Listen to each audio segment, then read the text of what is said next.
So here we go again. One last deep dive into the flaming pool of religious stupidity as we go after the last 25 questions for atheists by Erasmus. Can we make it through? Or will he finally defeat us and make us admit that he was right all along? Yeah, don't hold your breath on that. So let's get going.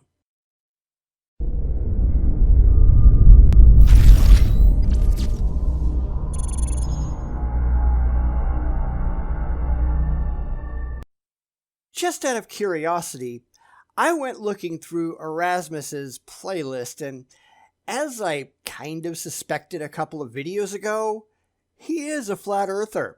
He actually is. So he's even dumber than we thought. His channel seems to be mostly made up of these stupid 100 questions for anyone that he disagrees with. But if this is the best he can do, he's lost before he even gets started. He doesn't make any attempt whatsoever to defend any of his views. Virtually no apologists ever do, because their views are entirely rationally indefensible. He just expects others to do his job for him while garnering all the benefits of other people's work. So, total asshole. But what else is new? So anyway, let's get this done, because I've taken just about all I can take.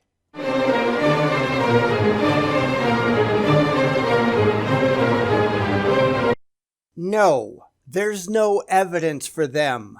Why would I believe anything for which there is no objectively verifiable evidence? And why do I get the impression that he's trying to push for something? That he's trying to make assumptions about what he thinks atheists are going to say? Because that seems to be the way that most of these lists usually work. In fact, I've noticed that the only way that he can get to 100 questions is to ask essentially the same thing over and over and over again. Do you believe in extraterrestrials? Do you believe in ghosts? Yeah, if he gets to Bigfoot and the Stay Puft Marshmallow Man, yeah, we're going to know he's really scraping the bottom of the barrel. Because the answers to all of these questions is no. Not until there is evidence. And I'm not sure why he doesn't understand that.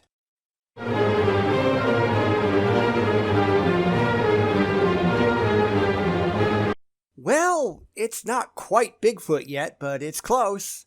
But the answer isn't going to change. No evidence equals no belief. No evidence equals no acceptance. That generally describes the skeptical position which the overwhelming majority of atheists hold to. There is absolutely nothing that I believe that I cannot provide evidence for. Nothing at all.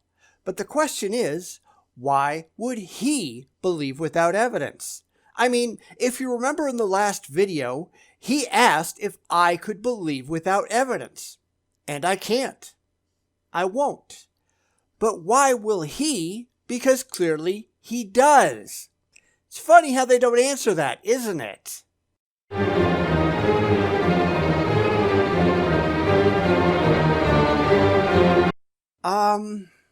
You don't need to believe in dinosaurs. See, we have these things called fossils. You might have heard of them. We have absolute proof that dinosaurs existed. So, unless you're talking about dinosaurs wandering around today, yes, I accept the evidentially proven truth that dinosaurs were, at least back then, real. I'm honestly not sure where he's going with this, except to pad out the runtime some more.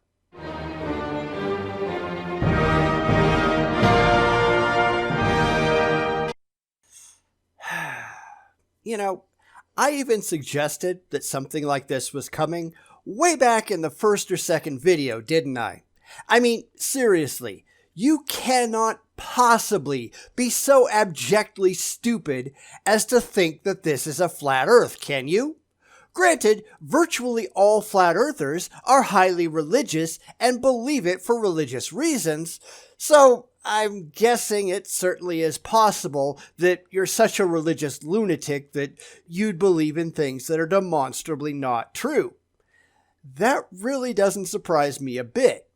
It might make me a bit sick to my stomach, but yeah, it isn't all that surprising.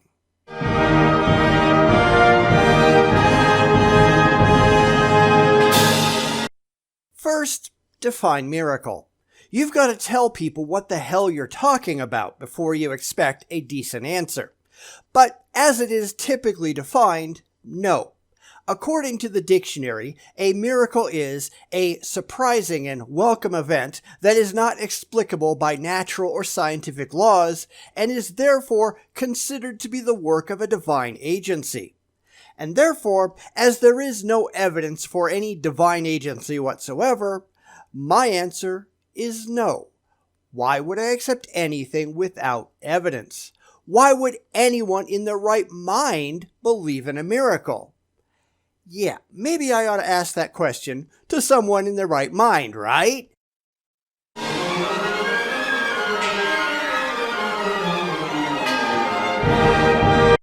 Nope, zero evidence. And while you're at it, define what you mean by supernatural, because that's something that the religious seem entirely incapable of doing.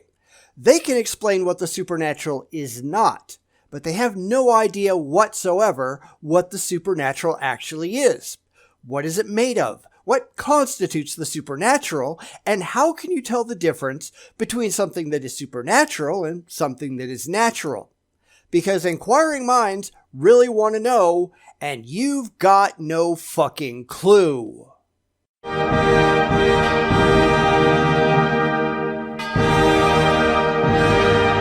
You'd really have to point out something that science says that's ridiculous in order for that question to make any sense. Such as, examples please. Show us that you have any idea what the hell you're talking about, and you didn't just pull this off of some silly religious list online. Because that's almost always where these questions for atheists come from. They search the interwebs for lists that other people have asked and just mix and match. The fact is, Christians don't really seem to give a damn what atheists have to say. These lists are not made for the non-religious. They are made for other Christians who can look through the list and laugh at the absurdity of the straw man of atheists that the Creator has invented. Because most atheists would just look at these questions and roll their eyes. I mean, what the hell do you think we're doing? These questions really are that stupid. And the religious think for some weird reason that we can't see straight through it. It's too bad they're wrong.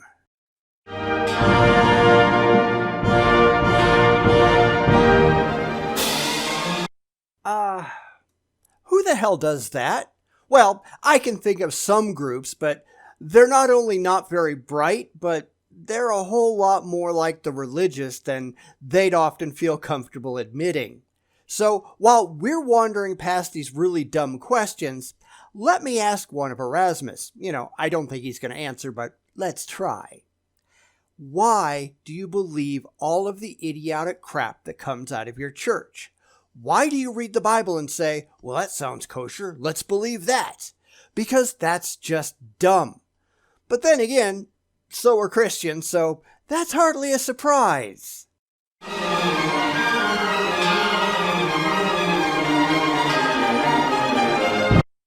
Not anymore. I did once upon a time back when I was religious. Now, nobody in my family is religious as far as I'm aware. Nobody in my wife's family is religious. Again, as far as I know, I don't read minds. None of our friends are religious.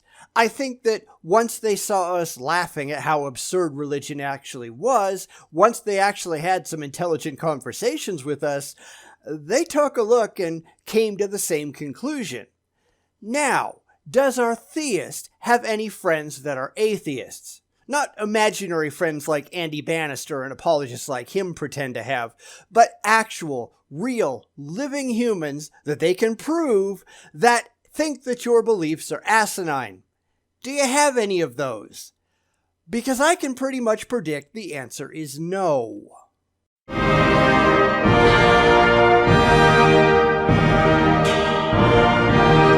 Well, I don't, but yes, if I did, of course I'd love them. I'd pity them, but I wouldn't stop caring about them just because they're deluded.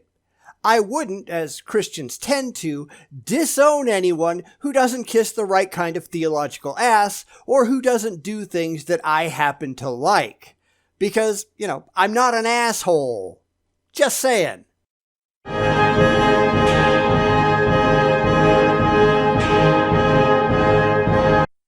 My brain.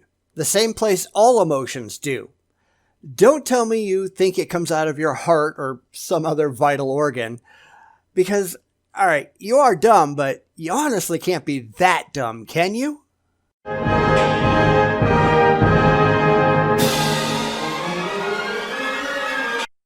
Ultimately, yes. But then again, I am just a bunch of chemicals reacting in my brain, and so are you.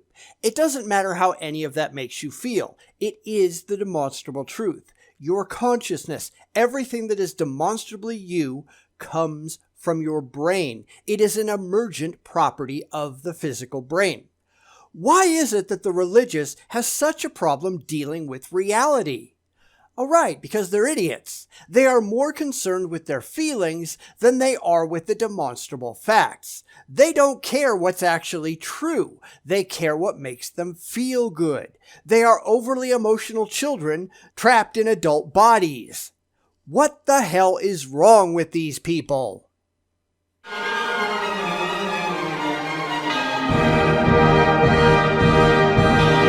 That's actually a bigger question than we have time to answer, and honestly, a lot of it comes down to how you want to define free will and determination.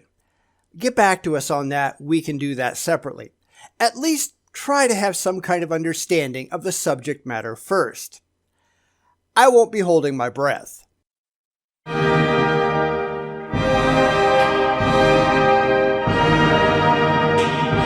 Again, define your terms and have a consistent meaning, and we'd be more than happy to answer. I'm pretty sure Erasmus just copied this off of a list somewhere, and he has no clue what free will means in the context that he's using it. But I guess we'll see, won't we? Or maybe we won't, because the religious never seem to offer any intelligent rebuttals to the atheists who answer their lists. And that's not exactly a surprise.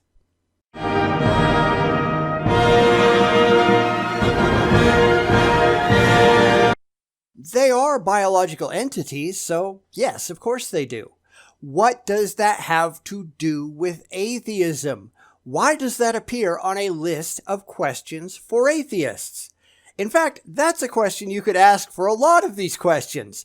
What difference does it make in a discussion between the religious and the non-religious? It's just mindlessly padding for someone desperate to get to 100 questions. Now, I'm sure it's part of an overarching plan because these lists are never born of curiosity. They never have questions about what atheists think and are asking to sate their own curiosity.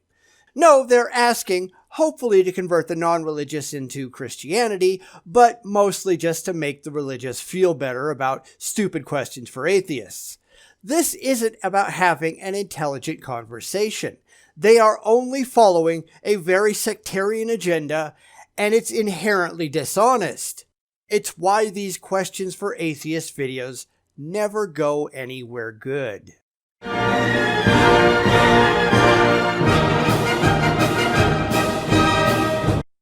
We've already been through this. From every shred of evidence that we have, there are no such things as souls. Not for humans, and not for animals either.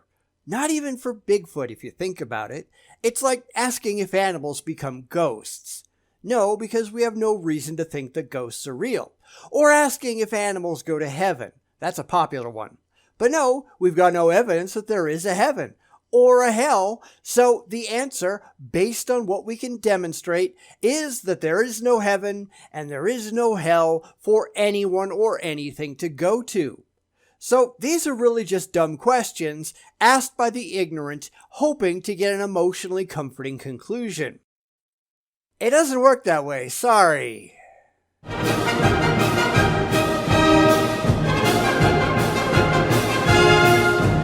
The ones that we give them? Sure. Rights are simply things that humans make up, after all. They are not inherent in nature. You don't get gazelle arguing with lions over their rights.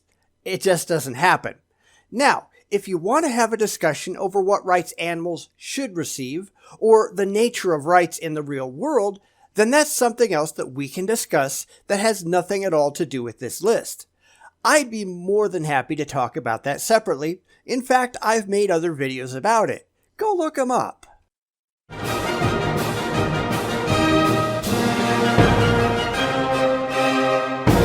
Nothing has changed from the last question. Humans don't inherently have any rights either. Every supposed human right out there, humans made up. That's the reality. Whether that makes you feel good or not is completely irrelevant. Rights differ from time to time and from place to place, and there's no singular, quote-unquote, correct set of rights or morals. I know the religious really push for one universal set of moral precepts, but it simply doesn't exist, and all you have to do is look at history to see it. The rights here are not the same as the rights way over there. The morals today are not the same as the morals 100 years ago. The religious don't like that. They want there to be one set of moral laws that are the same today as they've always been, and the same as they will always be. They don't deal well with change. Too bad.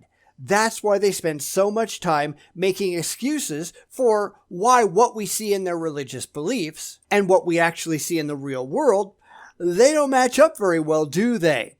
Because we are looking at the evidence, what has actually happened and continues to happen in demonstrable reality, while they're simply looking for childish emotional comfort. According to them, facts don't matter. Only their pathetic fifis do.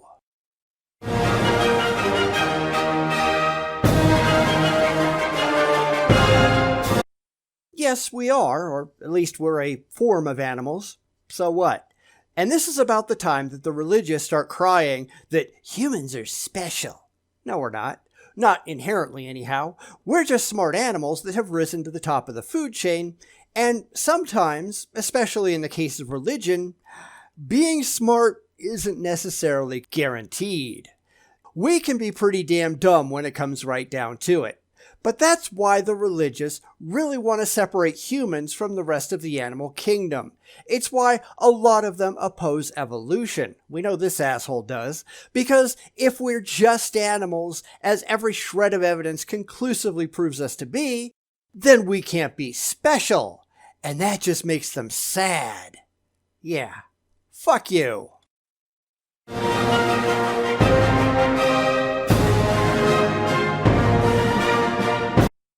Yes, it does. Now, we can't trace it back to a single species or a single individual or a single group, but we know that all life has come over the course of billions of years from a single, relatively undefined ancestral base. And to go back to the last question, that's why we're animals. We have come from, over many, many, many, many millennia of evolution, from what most people would consider to be animal ancestors. Welcome to reality, folks. It doesn't matter if you like it, it only matters that it is demonstrably true.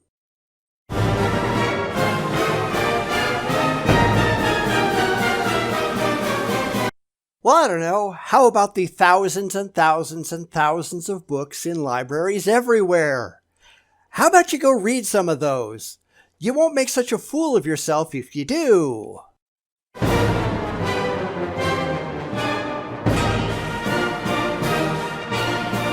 No, nobody in their right mind thinks that, which kind of explains why Erasmus seems to.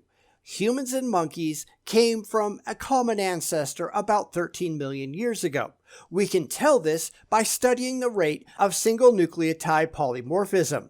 Even today, chimpanzees, bonobos specifically, our closest living ape relative, shares 99% of our genetic structure. They are us, and we are them. At least pretty damn close, and I don't give a shit if you like that or not. You're not magically special. Get over yourself.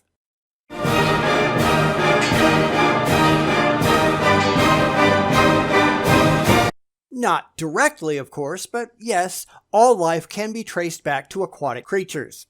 All life can be traced back to single-celled organisms. Why is this such a problem for you? Oh right, it's just more padding. Erasmus could figure all of this out if he'd just read some scholarly literature. But yeah, he can't get his nose out of the Bible, can he? So obviously that's not going to happen.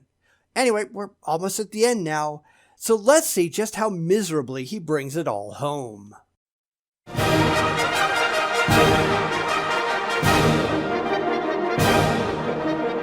Yes. Why do you keep asking the same damn question? Oh right, you've just got to get to 100 questions, and you've got nothing intelligent to ask. All right, get to your conclusion so we can all just point and laugh. It's really about all any of this is worth anyhow.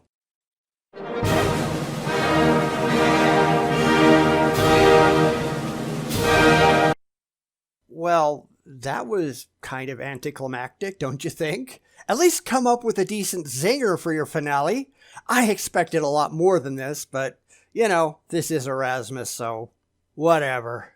Again, there's a lot of books out there that will explain this, and I never really get the abject laziness of people out there these days, where they get on the internet and ask simple questions instead of just getting off their asses to go do some research on their own. It's not my job to teach you basic biology. Get a high school education, Erasmus. You're just embarrassing yourself. So, if you go back to the book that I recommended last time, it'll walk you through a lot of the details of early life. It also has a very detailed bibliography that will direct you to more complex books on the subject. Of course, you'll never do that because you really don't care. None of these questions were asked because you cared what atheists had to say. All of these questions were asked because you're trying to appeal to a largely religious audience so you can say, see, I got him. Except you didn't. You just proved that you were an idiot. Hope that makes you happy, even though you'll never admit the truth.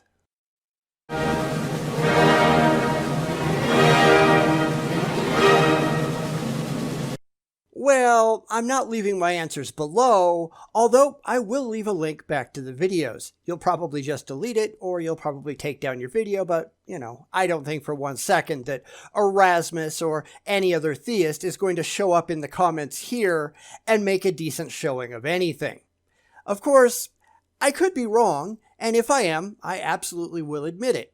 If Erasmus shows up in the comments and has anything intelligent to say, I'd be overjoyed, but based on his performance in his own comment section, I find that highly unlikely. He has thanked people for answering, but he has had nothing intelligent to say in response to their answers. That really makes this entire thing an exercise in futility. If it doesn't spark additional discussion between the sides, as I think we all realize it never does, then what the hell is the point? I mean, I'm only doing it to entertain my audience. I don't expect Erasmus to do anything but sit there and look like a moron. But hey, there's always a chance, right? I've never once seen a theist come out and directly engage their detractors in any intelligent, rational way. But I suppose it's possible, right? And pigs might fly. Yeah, that's much more likely than having an intelligent, fact-based conversation with the religious. Because, according to them, facts don't matter, even if they do. Thanks for hanging around for this whole mess. I appreciate your time, and this was a hard one. So anyway, stay rational, stay safe, and I'll see you all next time. Boom, dicky, boom, dicky, boom, dicky, boom, dicky, boom, dicky, boom, dicky, boom, dicky, boom, dicky, boom, dicky, boom, dicky, boom, dicky, boom, dicky, boom, dicky, boom, dicky, boom, dicky, boom, dicky, boom.